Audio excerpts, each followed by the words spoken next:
Before the actual beginning of labor, some 15 to 20 days before that, the lady can experience pains at the back, at the front of the abdomen, and she might confuse them, or people get mistaken that these might be labor pains. Those pains are actually false labor pains. Now, how can we differentiate between the two and find out actually diagnose labor? तो उसके बारे में आज हम बात करेंगे इस video में. So let us begin the topic, dear students. कभी भी हम पेन को डिस्क्राइब करते हैं तो हम 3-4 पॉइंट्स में उसको डिस्क्राइब करते हैं. फर्स्ट होता है location of the pain, pain कहाँ हो रहा है.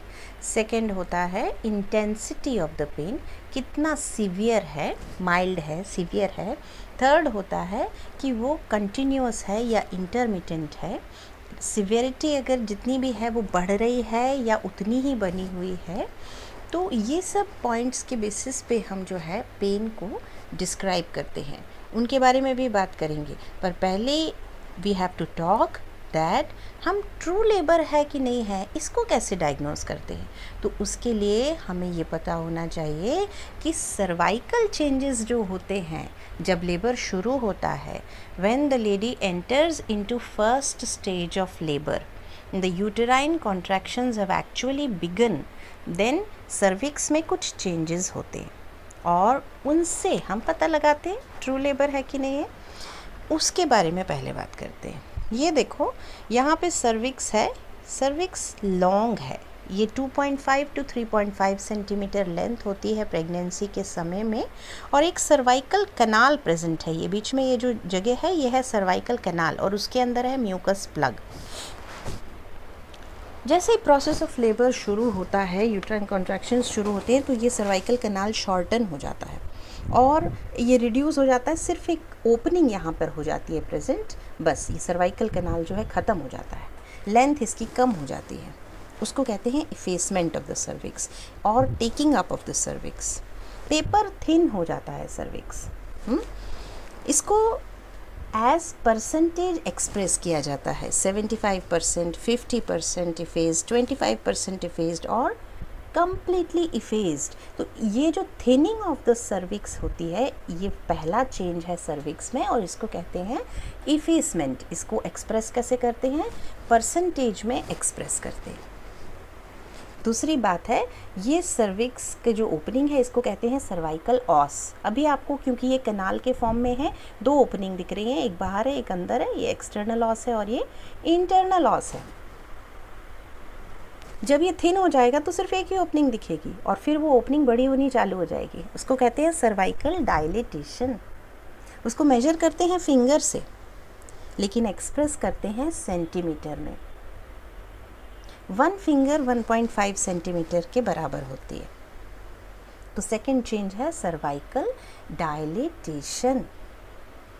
थर्ड है, ये जो सर्वाइकल कनाल में म्यूकस प्लग दिख रहा है, ये ज़रूरी है. ये पूरी प्रेगनेंसी में प्रेजेंट होता है. ये बाहर से, वजाइना से इन्फेक्शन अंदर जाने से रोकता है. जब यूट्रस में कॉन्ट्रैक्शंस शुरू होते हैं तो अंदर जो एमनियोटिक मेम्ब्रेन्स हैं और यूट्राइन वॉल है, उसके बीच में एक शियरिंग फोर्स डेवलप हो जाता है. वो एक दूसरे से सेपरेट होने लगती हैं और वहाँ से स्ट्रिप ऑफ हो जाती हैं. थोड़ी सी ब्लीडिंग होती है और वो ब्लड यहाँ से ट्रिकल होता होता आता है और म्यूकस को साथ लेके बाहर आ जाता है. उस ब्लड मिक्स्ड म्यूकॉइड डिस्चार्ज को क्या बोलते हैं? शो बोलते हैं. शो प्रेजेंट होता है अगर ट्रू लेबर है. तो जब हम पीवी करते हैं तो हमें सर्वाइकल इफेसमेंट, डायलेटेशन, शो, तीनों चीज़ें मिलती. ठीक है. फिर फोर्थ चीज़ जो देखी जाती है पर वेजाइनल एग्जामिनेशन में और सर्विक्स के रिलेशन में, वो होता है पोजीशन ऑफ द सर्विक्स. जब यूट्रस क्वाइसेंट है during the period of pregnancy, cervix posterior होता है. Then it becomes mid position and then it becomes anterior. So as and as the contractions they start. Now the last thing is consistency of the cervix. तो consistency को आप किस तरह express करते हो कि या तो वो फर्म होगी या सॉफ्ट होगी या सॉफ्ट एंड स्ट्रेचेबल होगी। तो प्रेग्नेंट सर्विक्स सॉफ्ट होता है, प्रेग्नेंट सर्विक्स सॉफ्ट होता है, नॉन प्रेग्नेंट सर्विक्स फर्म होता है।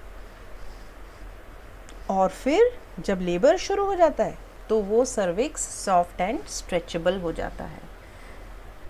ठीक है, फिर ये जो सर्विक्स डायलेट हो जाता है तो ये एमनियोटिक मेम्ब्रेन्स यहाँ से बल्ज होती हैं और एक बैग बना लेती हैं जिसके अंदर लाइकर या एमनियोटिक फ्लूइड भरा हुआ होता है। और जब हम पीवी करते हैं तो हम उस बैग को फील कर पाते हैं, उसे कहते हैं बैग ऑफ वाटर्स।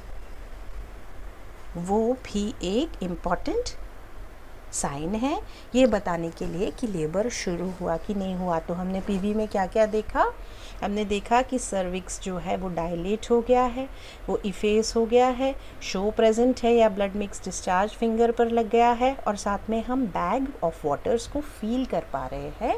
तो हम कहते हैं कि ये ट्रू लेबर पेन्स शुरू हो गए हैं। अब डायलिटेशन और इफेसमेंट के बारे में एक चीज़ जो वर्थ नोटिंग है वो ये है कि ये सेम नहीं रहता है हर लेडी में। ये डिपेंड करता है कि पैरिटी क्या है। अगर प्राइमी पैरस है तो उसका सर्विक्स क्लोज्ड रहता है at the beginning of the labour और धीरे धीरे डायलेट होता है। लेकिन अगर मल्टी पैरस है तो फिर हो सकता है कि even before this initiation of labour cervix is already 2 to 3 centimeters dilated. So dilatation is not a sure sign, but the presence of show is a sure sign of beginning of labor. Here you can see that the cervix has thinned out completely. It is paper thin here and it is almost 75% effaced, you can say. This figure is showing you that how you can see this is the dilatation of the cervix. So cervix has dilated and the membranes here are present over the presenting part and they are intact. Intact का मतलब they are not broken, rupture नहीं हुई है। अब dilatation और effacement की rate क्या होती है? तो पहले इफेसमेंट होता है, फिर डायलेटेशन होता है। Dilatation 1 to 1.5 centimetre per hour की रेट से होता है। ये इस बात पे डिपेंड करता है कि ये जो प्रेजेंटिंग पार्ट है ये सर्विक्स से कितना अच्छे से अप्लाइड है। तो कितना अच्छे से अप्लाइड है वो इस बात पे डिपेंड करता है कि प्रेजेंटेशन क्या है बेबी की। अगर वर्टेक्स प्रेजेंटेशन है तो वो सर्विक्स के साथ बहुत अच्छे से अप्लाई हो सकता है, लेकिन अगर कोई माल प्रेजेंटेशन है तो उतना अच्छा एप्लीकेशन नहीं होगा। अगर ट्रांसवर्स लाई है तो प्रेजेंटिंग पार्ट तो है ही नहीं लोअर सेगमेंट पे, तो एप्लीकेशन ही नहीं है।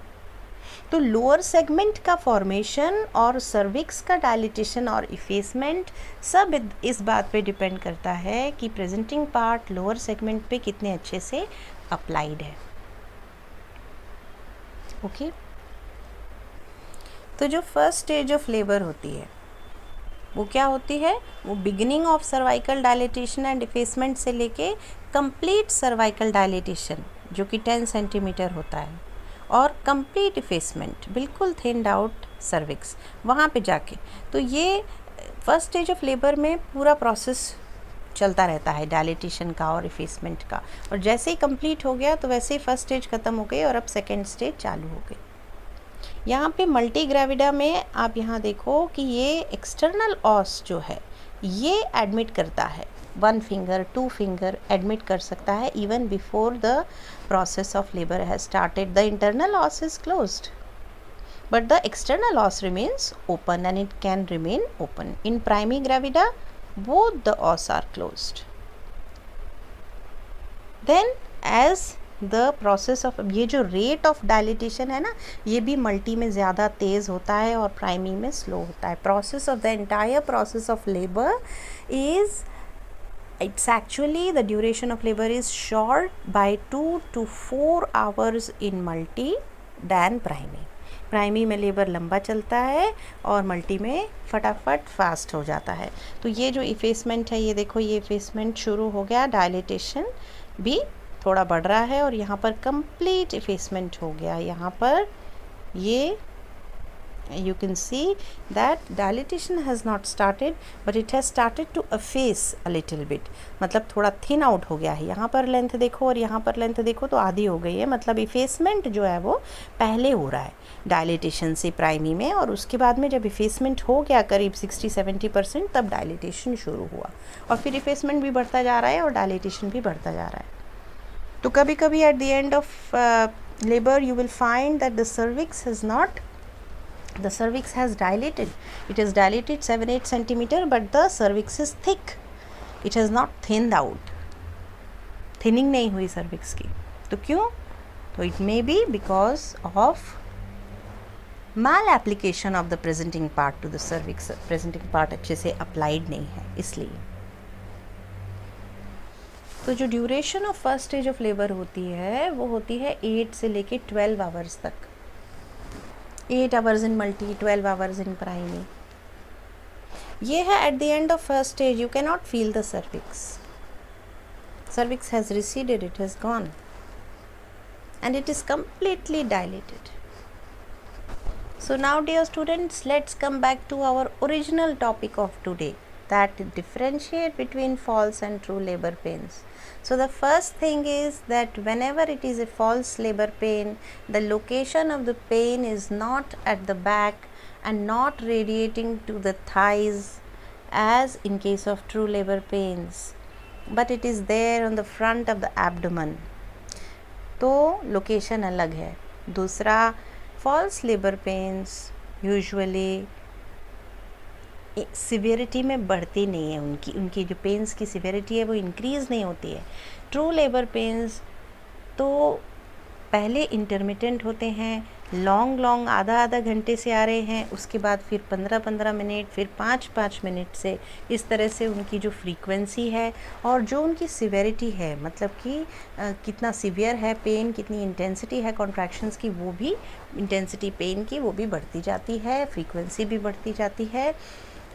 तो ऐसे होते हैं ट्रू लेबर पेन्स, लेकिन फॉल्स में ऐसा नहीं होता है। फॉल्स में if the lady she takes rest और even if she takes some analgesic, some medication, they will get relieved। You will do a PV, you find that there are cervical changes, you will find that there is bag of waters, there is show, and then you can say that they are true labor pains। But if these are absent, then it is false labor। How are you going to deal with false labor? Nothing very special is required, you just have to counsel and inform the lady that it's not a true labor। Even giving enema for emptying the bowels, it helps and it relaxes। So it is sometimes spasmodic contractions of the bowels that causes these pains। Constipation, it causes pains, so giving enema also suffices। But when it is a true labor, then you have to manage the labor accordingly and monitor the process of labor। So next video that I will come up with will be on how to monitor the process of labor, and that is all during the first stage of labor। So the first stage of labor is very crucial, where you have to do all the monitoring। Second stage is when the actual process of delivery it takes place, and third stage is also very important, so we will discuss one by one all the 3 stages। Till then, keep studying. Thanks for watching।